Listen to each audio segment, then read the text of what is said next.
شہر مقدس طوس میں اور مشہد میں ہمارے اب آخری لمحات ہیں، اور حدیث رسول کے مطابق یہ وہ جنت کا ٹکڑا ہے کہ جو پیغمبر نے ارشاد فرمایا کہ طوس میں دفن ہوا ہے اور طوس میں موجود ہے۔ اب اس جنت کے ٹکڑے سے ہمارا بی معصومہ قم کے زمین اقدس کی طرف سفر ہوگا۔ ایک نقطے سے ہم بات کا آغاز کریں گے۔ ابھی ہم جس مقام پر موجود ہیں امامزادہ یاسر اور امامزادہ ناصر کا وہ مقام ہے۔ یہ دونوں ہستیاں وہ ہیں کہ جو ساتویں امام حضرت امام موسیٰ کاظم علیہ السلام کے فرزند ہیں، اور روایات کے مطابق امام کے 40 کے قریب، بعض نے 40 لکھا ہے، بعض نے 37 لکھا ہے، اور بعض نے 40 کے قریب کی کوئی فگر لکھی، اولاد تھی۔ ساتویں امام کی 40 کے قریب اولاد تھی، اور پھر اسی طریقے سے کتنے لڑکے تھے کتنی لڑکیاں تھیں اس کے اندر بھی اختلاف ہے، لیکن آسانی کے لیے تاکہ بچوں کو بھی یاد رہے 20 بیٹے تھے 20 بیٹیاں تھیں۔ بعض نے یہ بھی لکھا ہے، بعض نے کچھ تعداد کم اور زیادہ لکھی ہے۔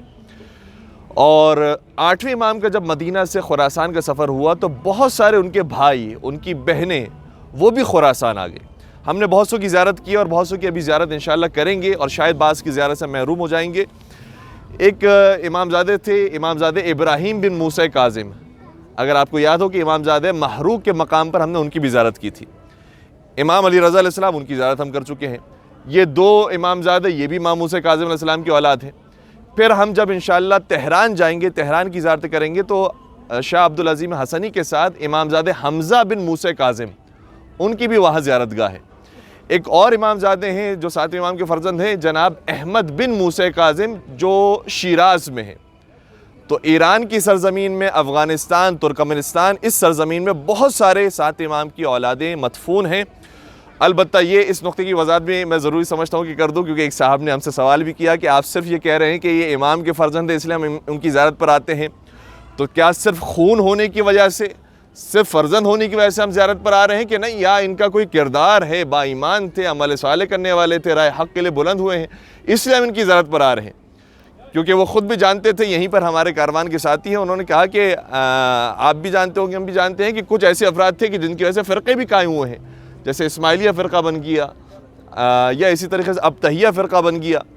بعد میں جعفر کذاب کے نام سے بھی ایک امام کے فرزند ہے، البتہ بعض نے ان کو تواب لکھا ہے، بعض نے کذاب لکھا ہے۔ تو کیا ہم ایسے ہی امامزادہ ہونے کی وجہ سے صرف زیارت کرنے کے لیے آ رہے ہیں، یا واقعاً انہوں نے راہ حق کے لیے کوئی کام کیا ہے اور کوئی چیز تاریخ میں ہمارے سامنے آئی ہے؟ اس بات کی تائید کے لیے میں ایک اور بات بھی آپ کی خدمت بیان کر دوں کہ ساتویں امام کی جو اتنی ساری اولاد ہے، ان میں سے ایک فرزند وہ بھی ہیں کہ جن کا لقب خود امام علی رضا علیہ السلام نے زید النار کے نام سے یاد کیا ہے۔ زید النار کسے کہا جاتا ہے؟ وہ زید جو آتش جہنم میں جلایا جائے گا۔ امام کا بھائی ہے، لیکن امام نے کہا کہ یہ زید النار ہے۔ وہ زید شہید تھے جو چوتھے امام کے فرزند تھے، یہ زید النار کے نام سے خود امام نے بیان کیا، اور بہت مستند کتاب عیون اخبار الرضا میں شیخ صدوق نے پوری روایت نقل کی ہے کہ اے زید، تمہیں کوفے والوں نے دھوکے میں مبتلا کر دیا ہے، اور تم یہ سمجھ بیٹھے ہو کہ تم جو کام کرو گے خدا تمہیں معاف کر دے گا، تمہارے لیے کوئی مقام و مرتبہ رکھا گیا ہے۔ اور اگر کوفے والے تمہارے دماغ میں یہ حدیث لے کر آ رہے ہیں کہ جو بھی اولاد زہرا میں سے ہوگا کبھی وہ جلایا نہیں جائے گا، تو یاد رکھو وہ حدیث جو اولاد زہرا کے بارے میں ہے، وہ صرف اولاد زہرا سے مراد امام حسن اور امام حسین علیہ السلام، اور ان کے علاوہ جو بھی ہستیاں ہیں وہ جب تک باکردار نہیں ہوں، ایمان اور عمل صالح نہیں کرنے والے ہوں، تو پھر ان کا انجام بھی بڑا سخت ہوگا۔ اور ظاہر سی بات ہے کہ امام حسن امام حسین کو اس لیے جدا کیا کیونکہ وہ تو امیر مومنین کے امیر ہیں، وہ تو مسلمانوں کے خلیفہ ہیں، اس لیے ان کا تو ایمان اور عمل صالح کا جو نچلا درجہ وہ تو ہے ہی نہیں، وہ تو کل ایمان کے فرزند ہیں۔ تو اس کا مطلب یہ ہوا کہ بہت ضروری ہے۔ پھر امام نے گفتگو کے دوران زید نار سے جب گفتگو رہی تب اس وقت بیان فرمایا کہ تمہارے والد، یعنی ہم دونوں کے والد امام موسیٰ کاظم اطاعت پروردگار کریں اور پھر جنت میں چلے جائیں، اور تم بغیر اطاعت پروردگار کی سمجھو کہ تم جنت میں چلے گئے، تو تم تو موسیٰ کاظم سے افضل ہو گئے کہ ان کو تو اطاعت کی ضرورت ہے اور تم بغیر اطاعت کے جنت میں جانے والے ہو۔ خدا کی قسم یہ جنت کسی کی ملکیت نہیں ہے، کسی کو رشتہ داری کی بنا پر نہیں ملتی، جب تک کہ اطاعت پروردگار نہ کی جائے جنت نصیب نہیں ہوتی۔ تو بڑے سخت جملے امام نے اس موقع پر زید النار سے بیان کیے ہیں، جس سے ہمیں سمجھ میں آتا ہے کہ صرف ہم خون امام ہونے کی ایسے نہیں آتے ہیں. آپ جانتے ہیں قرآن کریم میں واقعات موجود ہیں. حضرت آدم علیہ السلام کے زمانے سے لے کر حابیل اور قابیل کا واقعہ موجود ہے. ایک جہنم میں جانے والا, ایک جنت میں جانے والا. پھر حضرت یعقوب علیہ السلام پر آ جائیں تو ان کے اولاد ہیں. ایک یوسف علیہ السلام ہے, ایک بنیامین ہے, ایک لاوی ہے, ایک یہودا ہے. ہر ایک الگ الگ اسٹینڈرڈ کا ہے, ہر ایک کا الگ الگ مرتبہ ہے. تو صرف نبی زیادہ ہونے کی وجہ سے, امام زیادہ ہونے کی وجہ سے ہم ان مقامات کی زیارت پر نہیں آ رہے ہیں, بلکہ کچھ کرامات, کچھ باتیں تاریخ میں آئی ہیں ہمارے سامنے, اس لیے ہم ان کے روزے پر آتے ہیں. 8ویں امام کو جب مدینہ سے خراسان بلایا گیا تو بہت سارے سادات نے بھی 8ویں امام کے بعد ہجرت کرنا شروع کی. انہوں نے دیکھا کہ امام رضا علیہ السلام کو بہت اچھے طریقے سے مامون نے بلایا ہے, بظاہر لوگوں کو پتہ نہیں تھا کہ کیا ہونے والا ہے, اس لیے اس کے بعد ایک ہجرت کا سلسلہ شروع ہوا. ان کے بھائیوں نے, ان کی بہنوں نے ہجرت کرنا شروع کی, اور اسی وجہ سے بی بی معصومہ قم کا مزار بھی قم کے اندر موجود ہے, اور دیگر جو ان کے بھائی بہن ہیں ان کے مزارات یہیں پر موجود ہیں. لیکن راستے میں, روایتیں اب اس کے اندر بھی مختلف ہیں, لیکن راستے میں اس کاروان کے افراد کو ایک خبر ملی کہ 8ویں امام کو زہر دے کر شہید کر دیا گیا ہے.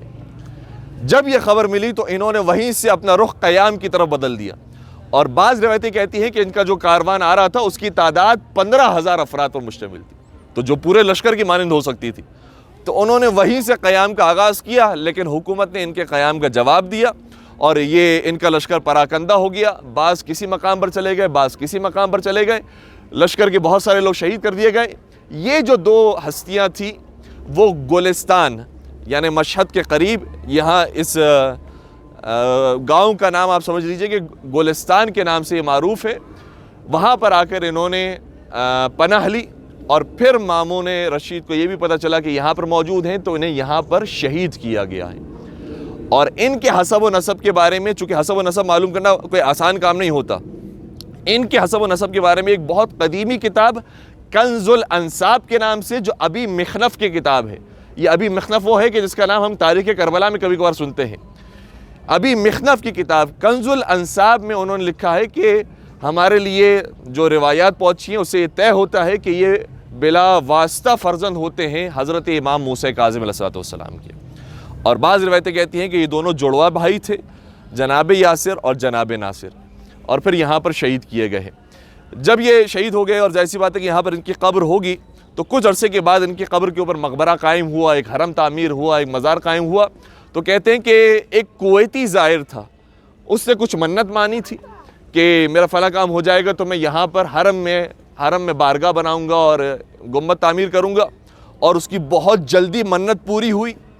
تو اس نے اس حرم کی تعمیر میں بہت پیسہ خرچ کیا ہے, اس لیے زیادہ تر کویتی زائرین, عراقی زائرین, اماراتی زائرین, بحرینی زائرین یہاں پر آتے ہیں, بطور خاص ان کے وسیلے سے دعا مانگتے ہیں تاکہ ان کی حاجتیں بھی اسی انداز سے پوری ہوں. اور ہم بھی یہ دعا کرتے ہیں کہ انشاءاللہ برادران حضرت امام رضا علیہ السلام کے صدقے میں ہماری بھی جو جائز شرعی حاجات پروردگار پورا فرمائے, مریضوں کو بطور خاص شفاء کاملہ عاجلہ نصیب فرمائے, بے اولاد مومنین کو اولاد صالح اور نرینہ نصیب فرمائے, اور ہم سب کو ہر سال 14 معصومین کی زیارت نصیب فرمائے, حج و عمرے سے مشرف فرمائے.